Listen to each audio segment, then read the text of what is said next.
E aí, gente, tudo bem com todo mundo? Estou aqui de volta depois de um longo período sem gravar nenhum vídeo. Hoje resolvi colocar mais um vídeo para vocês. E como vocês estão vendo aqui na tela, a aula de hoje vai ser a aula de Western Blotting. Para quem não me conhece ainda, eu sou o professor Rony Brito. Já dou aula de imunologia há muitos anos aí. E nesse canal a gente tem algumas aulas de imunologia básica e algumas aulas de imunologia clínica. E algumas técnicas imunológicas, como por exemplo a técnica de Western blot. Eu não sei se você já fez Western blot, eu já fiz alguns desses testes na minha época de doutorado e eu gostava de fazer o Western blot. Ele vai assim meio que o dia inteiro fazendo, você tem que preparar a sua amostra, aí aplica a amostra no gel, antes você faz o gel, aí você aplica ali no aparato todo do Western blot. É bem interessante de fazer e hoje a gente vai explicar em alguns detalhes como que essa técnica funciona e para que ela serve, né? Porque no Western blotting a gente faz a detecção de proteínas, de um lisado proteico, por exemplo. Sei lá, você quer saber se em algum tumor, por exemplo, aquele tumor não está respondendo à radioterapia, sei lá. Aí você faz uma biópsia do tumor e aí você vai ver se dentro dele expressa alguma proteína anti-apoptótica, como por exemplo a BCL2, ou se está super expressa essa BCL2. E uma das técnicas que é feita para você medir se essa proteína está em grande quantidade é justamente essa de Western blotting. Então eu vou lá no programa rapidinho só para tirar a gravação do meu rosto, porque como eu sempre falo, né, o importante são os slides que eu fiz para vocês, né? Tá tão bonitinhos aí e não ficar vendo a carinha do professor, né? Então é isso, vou só no programa rapidinho desabilitar a gravação do meu rosto e eu já volto aqui na aula para a gente começar e continuar essa aula, que é uma aula incrível de Western blot. Espero que vocês gostem. Desativar, pronto. Então, gente, na aula de Western blot, né, o blotting, como eu falei ali no comecinho, né, é para determinar, fazer a identificação de proteínas. Então, ele é usado... deixa eu pegar uma caneta, né? A caneta é sempre bom para a gente poder riscando e eu mostrando as coisas para vocês. Então, o blotting ele é usado para identificar e determinar a quantidade relativa e o peso molecular de uma proteína em uma mistura proteica. Ou seja, você tem lá, como o exemplo que eu dei antes, quer saber se aquele tumor é ou não... ou por que ele está resistente à radioterapia. Pode ser a presença em excesso de uma proteína anti-apoptótica? Pode. Então, como é que você vai checar se isso está presente naquelas células tumorais ou não? Por exemplo, fazendo um Western blot. E para você fazer isso, você tem todo um aparato de blotting, aqui eu tenho um da Biorad, mostrando justamente o que é necessário. Então, eu tenho aqui uma fonte de energia, porque isso é ligado na energia, né? Você forma um campo elétrico para que as proteínas se separem e para fazer as transferências. Já a gente vai entender isso. Eu tenho aqui uma cuba onde vai colocar este aparato aqui, ó, que é um aparato onde a gente vai fazer o gel de poliacrilamida, vai colocar aqui. Aí eu tenho alguns pentezinhos também para serem colocados entre esses vidrinhos, que é onde vai dar o espaço do gel para formarem os dentinhos. E já vocês vão entender essa minha nomenclatura toda. Então, para a gente fazer o Western blot, essa técnica nos permite, então, a identificação de proteínas em um lisado celular. Esse lisado, então, ele é submetido à eletroforese. Eletroforese, gente, é a separação, tá? Separação de material biológico. Por exemplo, eu posso separar DNA, RNA, proteínas em uma matriz que seja permeável. No nosso caso, essa matriz é um gel de poliacrilamida. O que mais que eu preciso? Eu preciso do SDS. SDS é um detergente que vem da sigla em inglês aqui, ó. O nome, aliás, a sigla corresponde ao nome em inglês, que traduzindo para o português é dodecol sulfato de sódio. O PAGE, que geralmente a gente fala no laboratório, eu vou fazer um SDS PAGE, né? O PAGE é o gel propriamente dito, o gel de poliacrilamida para a eletroforese. E esse gel, então, ele determina o peso molecular de uma proteína e separa as proteínas por tamanho molecular. Então, na eletroforese, como eu estava falando antes, ela permite o quê, né? Quando você aplica a sua amostra aqui, ó, e essa amostra ela vai migrando dessa região mais alta para essa região mais baixa, essas proteínas vão separando. Eu já vou explicar pelo qual motivo que há a separação dessas proteínas. Então, a eletroforese, como eu falei também, não é só para separar proteínas, ela permite a separação de moléculas como, por exemplo, DNA, RNA, proteínas, que no caso do Western blot é a proteína que a gente vai fazer a análise dela, procurar essa proteína nesse lisado proteico, sob influência de um campo elétrico aplicado sobre uma matriz permeável. Para que a gente faça essa separação, como eu falei, né, eu preciso então do gel. Esse gel aqui é um gel que já está feito, né? E aqui são os dentinhos onde a gente aplica a nossa amostra, como a gente viu aqui no slide anterior. Deixa eu até voltar, ó, tá vendo que tem uma pipeta aqui e aqui os dentinhos onde a gente aplica a amostra que vai ser separada ali nesse gel. Esse gel, quando ele é feito, quando ele está sendo feito pela pessoa que vai realizar o blotting, a gente faz sempre 2 géis separados. Um gel que a gente chama gel de empilhamento ou stacking gel e um gel de resolução ou gel de corrida, que também pode ser chamado de running gel. Né? Eu gosto de falar às vezes o nome em inglês porque de repente a pessoa vai fazer um estágio fora do país e aí a nomenclatura em inglês às vezes ajuda. Quando a gente tem essa separação entre esses 2 géis, o stacking gel, que é o gel de empilhamento, e o gel de corrida, ou o gel de resolução, é justamente para que a gente possa aplicar essas proteínas vão ser aplicadas aqui, né, no começo. Então esse gel, ele é um pouco menos compactado, tanto é que a porcentagem de acrilamida dele, ou de poliacrilamida, é de 5%. Aqui as proteínas são concentradas antes de entrarem nesse gel. Então o gel de empilhamento, para que todas as proteínas cheguem ao running gel, ao gel de corrida aqui, ó, ao mesmo tempo. Na ausência do gel de empilhamento, as proteínas entrariam no gel de corrida em tempos diferentes e isso poderia resultar em bandas manchadas. E tudo que a gente não quer é uma banda manchada ali no nosso gel, né? No nosso gel que vai ser transferido para uma membrana depois. E já já a gente vai falar sobre isso. Então, o gel de empilhamento, o stacking gel, ó, se a gente olhar aqui a malha do gel, ela é um pouco mais frouxa. Ela tem um pouco mais de espaço. Então, as proteínas, né, elas conseguem se arrumar melhor aqui nesse gel. Quando eu comparo, se eu colocasse num gel que a malha é mais estreita, é mais compactozinho, por quê? Porque eu tenho a quantidade maior de poliacrilamida. Sempre quando eu dou essa aula para os meus alunos, eu faço uma comparação que esse gel é como se fosse uma gelatina. Eu não sei se vocês já fizeram gelatina, ou se viram alguém fazendo gelatina, a mãe de vocês.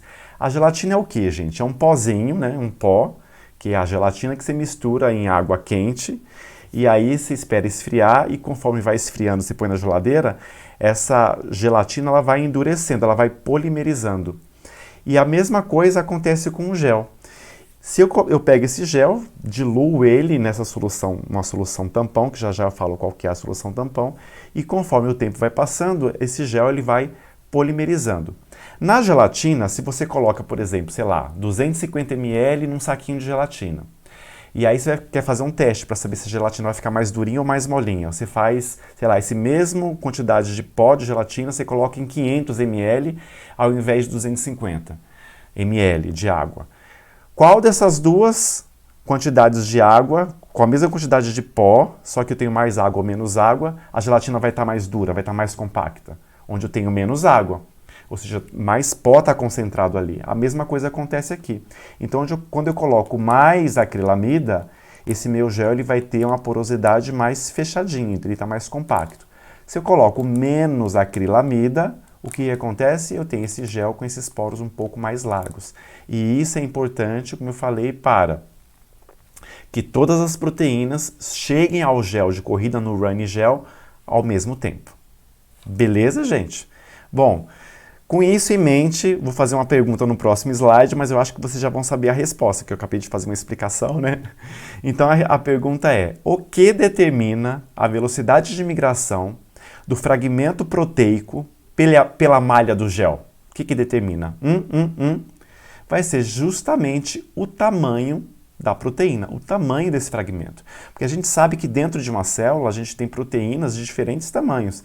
Tem as proteínas, desde as proteínas maiorzonas até as proteínas pequenininhas, né? As mais pequenininhas. E algumas proteínas de tamanho intermediário ali. Então eu tenho diferentes tamanhos de proteínas.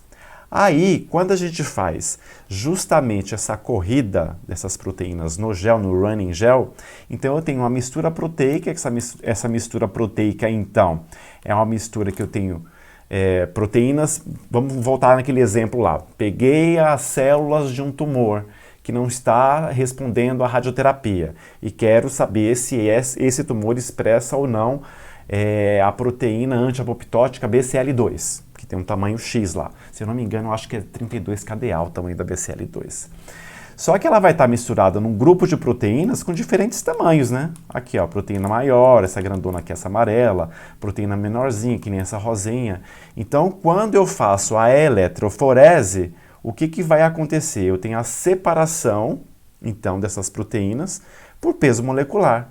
Já que o gel é essa malha, e a malha eu posso fazer em diferentes concentrações, no exemplo anterior era de 12%, então as proteínas maiores vão ficando aqui por cima, as medianas vão parando aqui no meio e as menorzinhas elas conseguem descer um pouco mais. Então eu posso concluir que a velocidade de migração do fragmento pela malha do gel depende do tamanho do fragmento. E a porosidade do gel depende da concentração da poliacrilamida.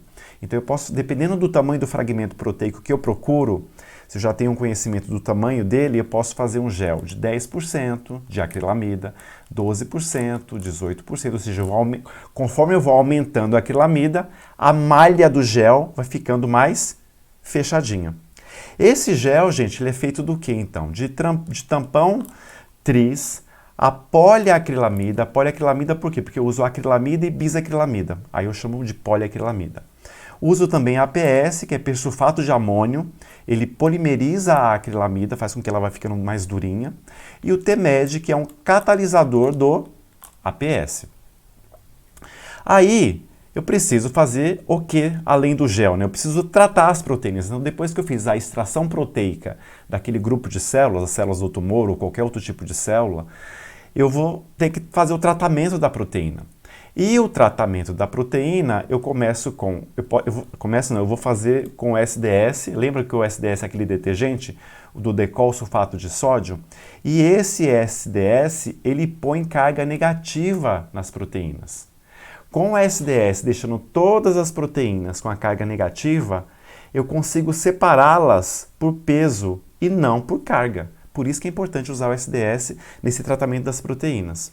Deixar as proteínas com essas cargas misturadas, né, positiva e negativa, atrapalha a corrida.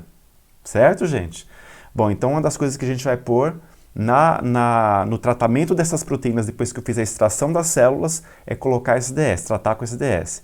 Vou tratar também com beta-mercaptoetanol. O beta-mercaptoetanol, ele quebra as pontes disulfídricas da proteína.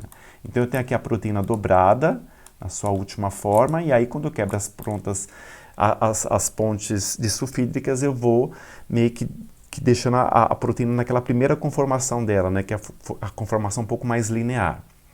Além disso, eu ainda uso o azul de bromofeno, que ele é um corante para que eu possa visualizar a corrida, né? Porque a corrida, conforme a proteína vai descendo ali ao longo do gel, eu vou vendo, ele fica meio roxinho e a gente vai vendo essa corrida e inclusive é importante para a gente ver a finalização da corrida. Bom, e para finalizar o tratamento dessa proteína, então, eu aqueço essa proteína, quando ela é aquecida num banho seco, isso aumenta o efeito do SDS e também ajuda na desnaturação dessa proteína. Então aqui eu tenho a proteína antes do tratamento, ó, sem colocar SDS, por exemplo, então eu tenho, a proteína pode ter carga positiva, carga negativa. Quando eu trato com SDS e depois que eu denaturo e coloco beta-mercaptoetanol, a proteína então ela estica, né, fica toda negativa, então depois do tratamento eu tenho então, essa proteína pronta para ser aplicada no gel, para a gente continuar Aliás, para a gente começar a corrida. Então aqui foi só a preparação da proteína. Deixa eu beber uma água. Com a proteína pronta, então, o que é que a gente vai fazer, né? A gente aplica essa proteína, então, no gel. Você pega uma pipeta e vai aplicar a proteína aqui no gel. Alguns microlitros, você não me lembro exatamente, faz tanto tempo que eu não faço um gel de poliacrilamida e aplico se eu não me engano, acho que são uns 10 ou 12 microlitros. Ah, não lembro, eu preciso ver. Eu lembro que no começo, quando você vai aprender, né, você tem que ir com a mão bem firme, porque se você treme, o que você vai pipetar aqui, ó, ele pode vazar pro lane do lado, pro dentinho do lado. Então é importante que você vá com a mão bem firme fazendo as pipetagens, porque se você tremer, isso vai dar uma atrapalhada ali na hora de você aplicar a sua amostra. Então você aplica a sua amostra, depois que você aplica, você coloca nessa cuba, né? Essa cuba aqui é a cuba então para você, você coloca um tampão e coloca esse gel aí dentro, aí você começa a corrida. Nessa corrida então, é sempre do negativo para o positivo. Lembra que a gente colocou todo SDS e a carga da proteína ficou negativa? Então ela vai tendendo para um lado positivo nessa corrida. Ligo a uma fonte de energia e espero o tempo certo para que ocorra então a minha corrida. Aí eu vou observando aqui, ó, a minha bandinha roxa descendo. Lembra que eu corei? Então essa coloração é justamente para que eu observe essa corrida acontecer. Aí depois do tempo necessário, que acabou a minha corrida, eu tenho então as minhas proteínas separadas por tamanho, separadas então por peso molecular. Então desse jeito eu tenho as minhas proteínas bonitinhas aqui, ó. Aqui as proteínas todas bonitinhas, ó, tem um fragmento, digamos que eu procure um fragmento proteico de 60 kDa, é o peso, certo? Eu fiz a corrida, belezinha aqui, aí as proteínas, ó, estão separadas. Eu tenho algumas proteínas aqui com esse peso de 60, assim como tem algumas outras proteínas com outro peso. E aí, a gente pode fazer a seguinte pergunta.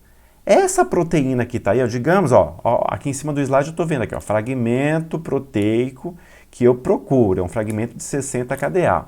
Aí eu pergunto para vocês, pensem, essa aqui, ó, essa proteína que está aqui no gel, que está nessa altura de 60, essa é a proteína que você procura? O que vocês acham? Pensem aí um pouquinho. A resposta é não. Por que não, gente? Porque eu tenho diferentes proteínas com o mesmo peso molecular, porém, não significa que é aquela proteína que você quer. Então, como é que eu faço para descobrir se essa proteína é ou não é a proteína que eu procuro? Como é que eu faço isso? Para que eu faça a descoberta, para saber se é aquela proteína que parou ali na altura de 60, porque eu corro um padrão de peso molecular, né, gente? Deixa eu voltar aqui, ó, que eu acabei não mostrando isso direito para vocês. Então aqui, ó, nós temos, ó, tá vendo que tá escrito, opa, padrão aqui, ó, padrão de peso molecular. Isso vem junto com os kits de Western blot, eu compro isso. E aí eu pipeto aqui que são proteínas conhecidas que vão entrar no gel com tamanho um tamanho conhecido. Então, por exemplo, essa aqui parou na de 100, aí eu tenho a proteína de 60, a proteína de 25, a proteína de 10. Eu inseri aqui no slide, um pouquinho, aqui nessa aula, um pouquinho mais para frente, o padrão de peso molecular. Daqui a pouco eu mostro para vocês. Aguentem aí. Mas vamos aqui para a transferência. Então, para eu descobrir se é sua proteína de interesse, o que é que você precisa fazer? Você vai ter que transferir essas proteínas que foram separadas por peso molecular no gel de poliacrilamida para uma membrana. Essa membrana pode ser uma membrana, por exemplo, de nitrocelulose. Porém, se eu não quiser fazer a transferência, eu posso pegar esse gel e colorir esse gel. Então eu posso, por exemplo, ó, corar esse gel com Comacin Brilliant Blue ou com nitrato de prata. E aí eu vejo no gel a minha corrida. Muita gente que vai publicar algum artigo mostrando o Western blot faz 2 géis, né? Um gel para justamente você mostrar a corrida, aí você cora com Comacin ou faz a impregnação com nitrato de prata, E muito cuidado aí com o nitrato de prata, viu? Para quem não conhece nitrato de prata é um pozinho que vem num frasquinho que você compra, né? E ele é branquinho.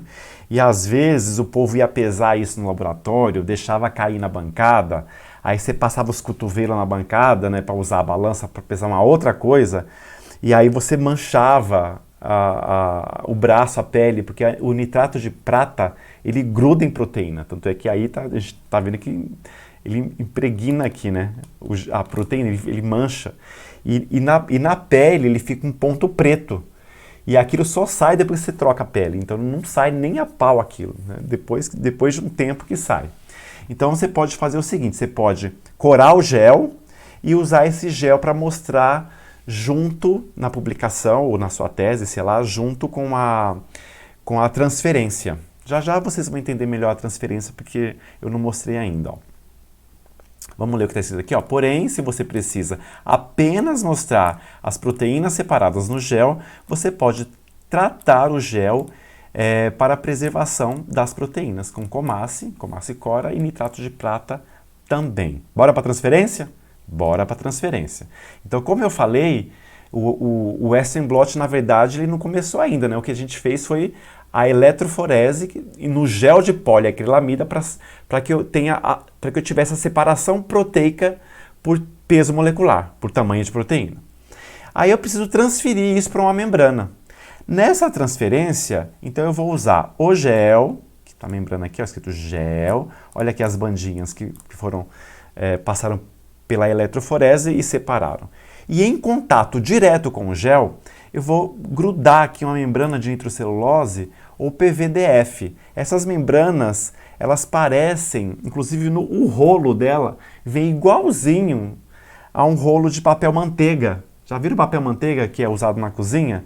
Parece com uma membrana de nitrocelulose. Você recorta ele, você pega com luva, lógico, né, para não contaminar ali, passar gordura da mão, nem contaminantes na mão, né, nessa membrana de nitrocelulose. Você recorta do tamanho do gel e coloca ele em contato direto com o gel. Tá vendo aqui, ó? Você gruda uma com a outra. Não é que gruda, né? Põe em contato. E aí você coloca alguns papéis filtro aqui, ó, tanto de um lado quanto do outro. Ou você pode chamar de blotting paper para ficar chique, mas é um papel filtro. E aí você põe algumas camadas, depois você coloca uma esponjinha, depois o papel filtro, e aí você veda depois num aparato, e esse aparato fechado você vai levar para uma cuba de transferência. Então depois que você fizer isso, ó, por exemplo aqui, ó, aqui está o gel, aqui está a membrana de nitrocelulose, aqui está o papel filtro, a esponja, aí você fecha tudo isso, ó, pá, fechou aqui, ó, que nem tá aqui, ó, que nem um sanduíche mesmo, e insere isso aqui. Inserindo isso aqui, que é a sua cuba de transferência, você dá a voltagem e amperagem corretos, e as proteínas que foram separadas no gel de poliacrilamida, elas serão transferidas para a membrana de nitrocelulose. Vamos ver como é que é isso aqui? Como é que isso acontece? Ó, então as proteínas que foram corridas aqui no gel, ó, foram separadas, eu faço o quê? A transferência. Após a transferência, as proteínas serão, então, a gente pode encontrar essas proteínas na membrana. Acontece que essas proteínas que foram transferidas para a membrana, elas não são visíveis. Então, quando você bate o olho nisso, você fala assim, será que transferiu mesmo? Aí você fica na dúvida, né? Olha aqui, ó, as bandas não são visíveis na membrana após a transferência. O que é que a gente faz, né? Tem uma outra substância no laboratório, gente, que chama Ponceau, que, aliás, aquilo tem uma cor muito bonita, é um vinho, uma cor de vinho, assim, bem forte. E aí você trata a sua membrana com esse Ponceau. E aí o Ponceau, ele vai revelando a transferência. Então você passa a ver umas bandas meio rosadas. Aqui está em azul, mas quando a gente coloca o Ponceau, ele fica meio rosado. Na verdade, você fez a transferência, não tem banda nenhuma, tá? Não dá para ver nada. A membrana continua branca do mesmo jeito que de antes da transferência. Você olha, parece que não transferiu nada. Aqui está azul só para mostrar que teve a transferência. Mas na real você pega ali o negócio e vê a membrana branca. Mas quando você coloca o Ponceau ele colore proteína. Então fica umas manchinhas rosas no lugar das bandas. Então o Ponceau é meio que um confirmatório para mostrar que houve a transferência. Beleza? Não é obrigatório colocar o Ponceau, mas eu sempre colocava o Ponceau porque... colocava porque faz tempo que eu não faço um Western blot. Para saber se realmente teve a transferência. Aí você lava a membrana algumas vezes e aí a gente vai o quê? Tratar a membrana. Né? Porque agora que a gente vai... Agora que é a parte do Western blot mesmo. Vamos ver como é que a gente trata essa membrana então? Então, com essa membrana já transferidas, lembrando que a gente não vê nada, né? A membrana vai estar em branco. A primeira coisa que eu vou fazer com essa membrana vai ser bloquear os sítios reativos da membrana com uma alta concentração de proteína. Aí mudou aqui o slide, vocês vão dizer, professor, que você está mostrando essa vaca aí do lado? Por que tem uma vaca aí, gente? Porque geralmente esse bloqueio dos sítios reativos da membrana a gente faz com leite. Então tem a latinha lá de leite em pó, leite molíco, que é um leite desnatado. A gente coloca no tampão, na concentração de 5 microgramas por ml e deixa ali uma hora e pouquinho, esse leite reagindo com a membrana, justamente para que você não tenha a ligação, porque a gente vai colocar um anticorpo monoclonal sobre a membrana, para que esse anticorpo não ligue em outro local da membrana, eu bloqueio a membrana. E esse bloqueio é justamente para tampar todos esses sítios reativos, para que os anticorpos, que a gente vai colocar, já vocês vão ver aqui o passo a passo, né? Os anticorpos que serão colocados na membrana não se liguem em outros locais. Então, primeiro você faz o quê? O bloqueio. E a gente faz um bloqueio também com molículo, né? Quando a gente faz a técnica de ELISA, para fazer a mesma coisa, para bloquear os sítios reativos da placa de ELISA, na placa de 96 poços. Bom, então, algo que também é muito importante são as lavagens. As lavagens que a gente faz na membrana, a gente faz com um tampão, que é o PBS normal, tampão fosfato, só que ele está acrescido com detergente, o que é o Twin 20, a 0,05%. E aí sempre quando a gente faz o Western blot ou ELISA e a gente precisa fazer as lavagens entre as incubações. Esse é o nosso tampão de lavagem, é o PBS com 0,05% de Twin 20. Então, o que a gente vai fazer depois da lavagem? Eu vou incubar a membrana, então, com anticorpo primário. Então, se eu estou procurando, por exemplo, vamos voltar no exemplo lá do tumor. Estou procurando a proteína BCL2, que a gente acha que é ela que está super expressa no tumor e que está evitando que a radioterapia faça efeito naquela célula tumoral. Então eu coloco o quê? Um anticorpo monoclonal, né? Para quem não sabe anticorpo monoclonal, aqui no canal eu tenho uma aula sobre anticorpo monoclonal, dá uma espiada lá, uma aula bem interessante também. Então eu coloco a membrana em algum recipiente, nesse recipiente então, aí eu coloco o meu anticorpo monoclonal primário, ante aquilo que eu estou procurando, então esse anticorpo aqui pode ser anti-BCL2, é um anticorpo específico para aquilo. Ou seja, ele vai ligar nas bandas todas? Não, ele vai ligar apenas na banda que tiver a proteína que eu estou procurando. No nosso exemplo, o BCL2, mas poderia ser qualquer outra proteína. Aqui eu coloquei, ó, anticorpo antiproteína de 60 kDa. Estou usando o exemplo do começo ali. É que eu achei tão interessante falar do BCL2 que eu acabei metendo o BCL2 aqui no meio. Mas enfim, isso não importa. O que importa é que vocês entendam a técnica, como a técnica funciona. Aí, depois que eu fiz essa incubação com anticorpo primário, olha o que vai acontecer. Ó. Esses anticorpos, eles vão ligando aonde eles têm que ligar. Como o anticorpo, a região variável dele, que é a região que liga, né? Aqui, ó. Também tem aula de anticorpo aqui no canal, tá, gente? Muito provavelmente, quem está assistindo essa aula de Western blot já teve aula de imunobásica e aí meio que já sabe para que serve os anticorpos, as funções dos anticorpos, região variável, região constante. A maioria das pessoas já sabe do que se trata o anticorpo. Então, o anticorpo liga especificamente onde ele tem que ligar. Então, já que o anticorpo ligou, ó, essa é a sua proteína. E esse anticorpo, olha aqui o vidrinho dele, eu fiz questão de colocar essa legenda aqui no tubo, justamente para a gente pensar um pouco mais como se estivesse no laboratório. Ó. Ele é um anti-CD60 Rabbit. Isso significa o quê? Que esse anticorpo monoclonal, ele foi feito num coelho, num rabbit. Porém, ele é específico para quê? Para CD60 de camundongo, ó, mouse specific. Certo? O anticorpo monoclonal, ele pode ser feito dentro de algum mamífero, dentro de um coelho, dentro de uma cabra, um camundongo, de um rato. Nesse caso aqui foi feito em quê? Foi feito em coelho, ó, anti-CD60 rabbit, mas ele é mouse específico. Então, é para detecção da proteína de 60 KDA do camundongo, certo? Poderia ser humano, poderia ser, quero ver, se fosse o exemplo do tumor, poderia ser um anti-CD, BCL2 rabbit, ou seja, que foi feito no rabbit, mas human específico para BCL2 de humano. Entenderam, gente? Então, depois dessa primeira incubação, o que é que eu faço? Lavagem. Né? Tem que lavar para tirar aqueles anticorpos que não ligaram ali. Eu sempre faço as lavagens, muito importante isso aí.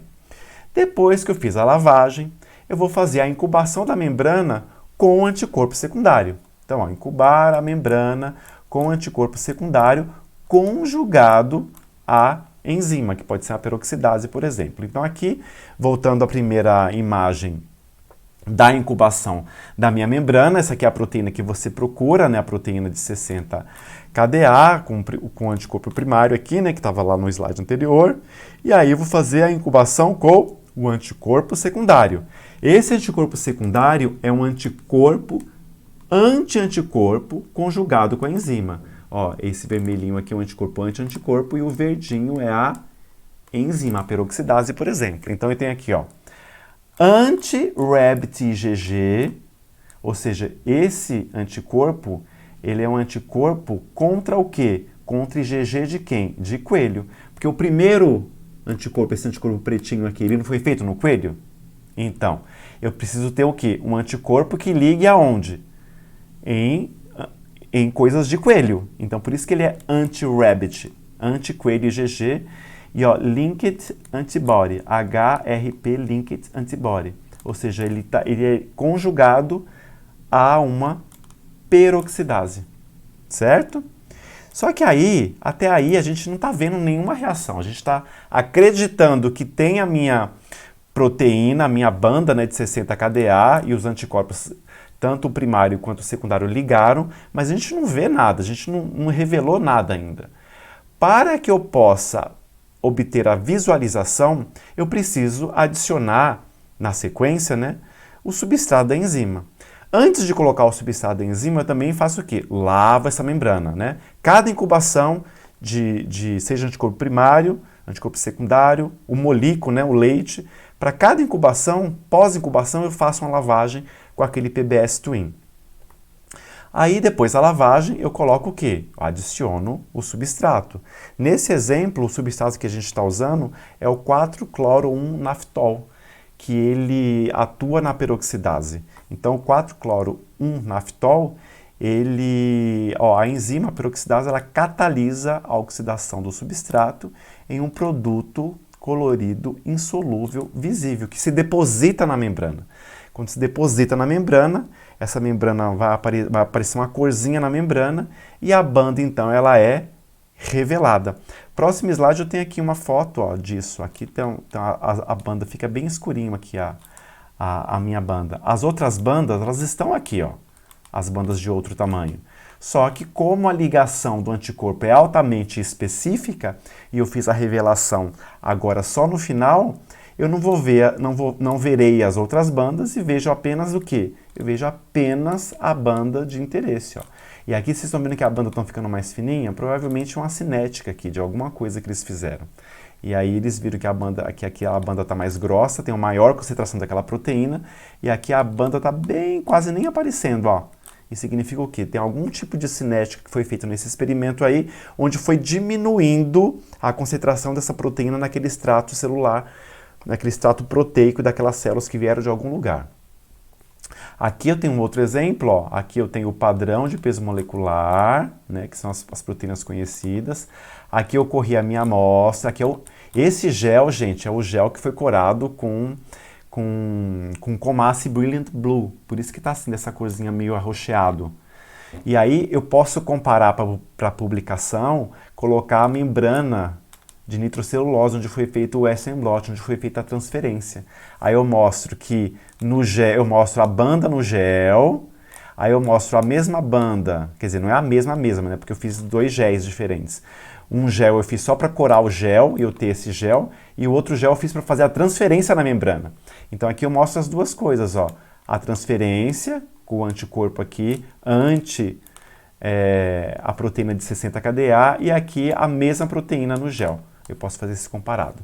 E aqui, ó, no próximo slide, foi quando eu coloquei o padrão de peso molecular com aquelas proteínas conhecidas, ó. Então, por exemplo, aqui, ó, miosina, beta-galactosidase, albumina sérica bovina, ovalbumina, lisozima. A lisozima é a menorzinha, tá vendo, ó?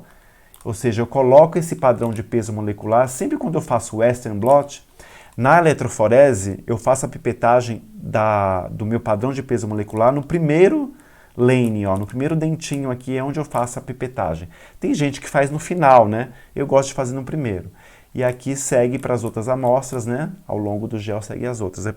Por que é bom eu ter um padrão de peso molecular? É bom justamente para fazer, saber mais ou menos aonde está a minha proteína ali, minha proteína de interesse. Né? Se eu quero procurar a BCL2, que é aquela proteína antiapoptótica, ela tem mais ou menos 32 kDa. Então, ó, calhou de ter aqui, ó, uma proteína mais ou menos desse tamanho, ó. Aqui eu tenho no peso molecular 41, 45, ela está entre esses dois, tá vendo? Bom, além de fazer a revelação do blotting pelo 4-cloronaftol, né, fazendo a deposição desse produto insolúvel visível na membrana, eu também posso fazer uma eletroquimioluminescência, que é chamado de ECL. Esse aqui é o kit, ó, para a gente fazer isso. Nessa eletroquimioluminescência, eu vou incubar a membrana com esses 2 líquidos, eu coloco metade de um, metade do outro sobre a membrana. Então vamos lá, ó. Ó, incuba a membrana com substrato quimioluminescente, que é o ECL. Aí vai ter reação com a peroxidase, né? Lembra da peroxidase? Que é um anticorpo conjugado, ó. Então aqui, ó, é a membrana de nitrocelulose. Aqui está o fragmento proteico. Esse vermelhinho é o anticorpo primário purificado, que é um anticorpo sei lá, ou a proteína de 60 kDa ou o BCL2, né, que é o exemplo que eu estou usando aqui durante a aula. E eu também tenho aqui, ó, o anticorpo secundário, que é um anticorpo anti-anticorpo conjugado com a peroxidase. E neste exemplo a gente está fazendo a revelação da banda por eletroquimioluminescência. Então ocorrerá uma reação química que emite luz a 425 nanômetros. Aí vocês podem estar pensando assim, mas se esse negócio emite luz, como é que eu vou capturar essa luz para eu mostrar isso, para eu poder publicar isso? Gente, antigamente o que a gente fazia? Eu já fiz muito isso, ficar em câmara escura. Eu pego uma chapa fotográfica, sabe? Lembra, quer dizer, não sei se vocês lembram, isso é tão antigo, antigamente tinha câmera de bater foto, eu tinha uma câmera dessa na minha adolescência, uma câmera de bater foto que era com filme fotográfico, você colocava o filme lá atrás, né, e aí você rebobinava esse filme para poder levar no lugar para fazer a revelação das fotos. E esse filme fotográfico, se ele é exposto à luz, ele vela. Então, vende-se, né, esses filmes em chapas, né, chapas fotográficas, que é como se fosse aquela chapa de raio-x. Já fizeram raio-x? Tipo assim, quebrou um osso, vamos ver se quebrou o braço mesmo, se está com o braço trincado, faz um raio-x. Não é aquela chapa azul? Aquilo é uma chapa fotográfica, que quando a luz é exposta, ele vela e fica escuro, não é? Pega uma chapa antiga aí que vocês vão ver. Então o que eu faço? Eu ponho a membrana em contato com essa chapa fotográfica, porque a membrana ela foi tratada com ECL, vai ter essa reação química né, com a peroxidase, ela vai emitir luz e essa luz, então, que é gerada, ela é capturada numa chapa fotográfica. Porque se tem luz numa chapa fotográfica, ela vela e fica essas bandinhas pretas aqui. Então, desse jeito, é um jeito diferente de você obter o mesmo resultado. Você pode fazer diretamente na membrana de nitrocelulose ou você pode fazer a revelação da banda, capturando ela colocando a chapa fotográfica. O bom dessa técnica da eletroquimiluminescência é que você pode estripar a membrana. O que significa isso? Tirar esses anticorpos aqui, ó, tem uma solução de stripping, você vai tirando esses anticorpos e você pode procurar uma outra proteína, usando a mesma membrana, sem precisar fazer uma eletroforese tudo de novo. Entendeu? Então, uma das vantagens de fazer a eletroquimiluminescência é justamente essa. Você reaproveita a membrana de nitrocelulose para procurar outros fragmentos proteicos. Já naquela anterior, que você tem a reação do 4-cloronaftol diretamente na membrana, aí a membrana vai ter aquele resultado, aí você não pode mais usar a membrana, porque apareceu a manchinha colorimétrica ali, não tem muito o que fazer. Hoje em dia, gente, a gente já consegue capturar a luz gerada em uma câmara escura, aí você vai ter uma máquina fotográfica ali em cima, e essa imagem é enviada diretamente para o computador.